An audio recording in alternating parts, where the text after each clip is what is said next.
Suella has more and more new ideas, we know that. Now Great Britain wants to use controversial bone tests to check the age of refugees who describe themselves as minors. The Minister of State for Migration, Robert Jenrick, spoke on Tuesday of a decisive new step in the fight against illegal immigration.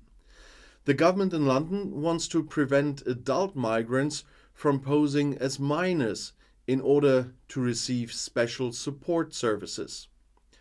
The project will allow the use of X-rays to scientifically determine the age of a person, as Jenrick said. In the future, it will be possible to take X-rays of teeth, hand and wrist bones, as well as MRIs of knees and collarbones. According to Jenrick, the plan is part of a package of new regulations that will be presented to Parliament this week. According to the government in London, between 2016 and June 23, there were a total of more than 11,200 cases in which the age of asylum seekers was disputed. In almost half of the cases, it was decided to classify those affected as adults.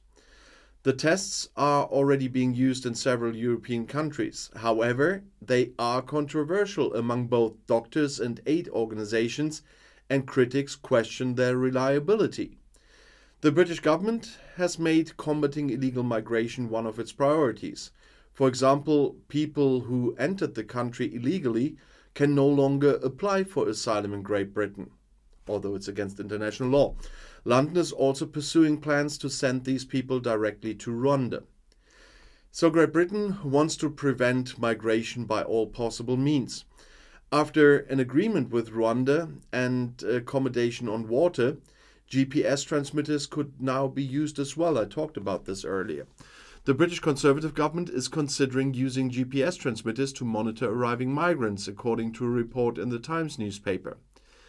And according to a controversial law, people who enter the country without the appropriate documents should be taken into custody and deported.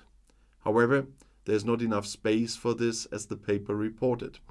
Officials have therefore been asked to find alternative ways to prevent people from going into hiding in Great Britain in the meantime.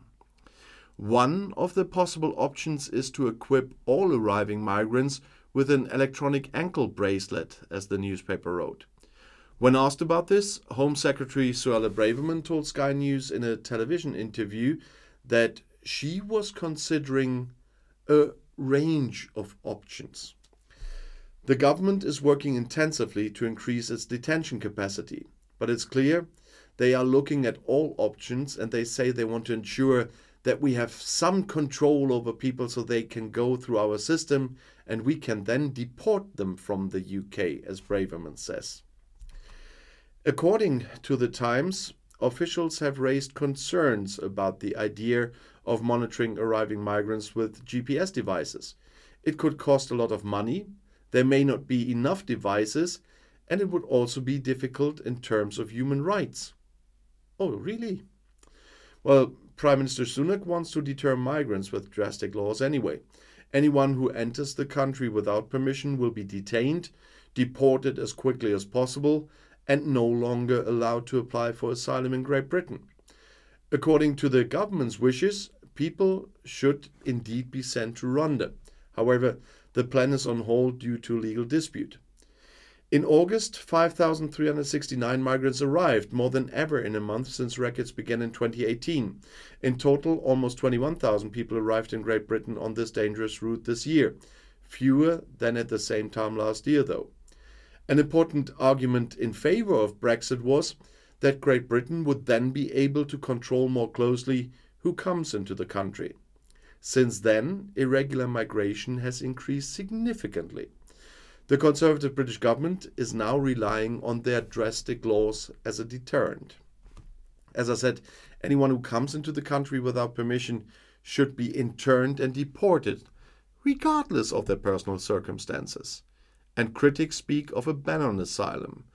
But so far, Prime Minister Rishi Sunak's measures have not achieved a U-turn.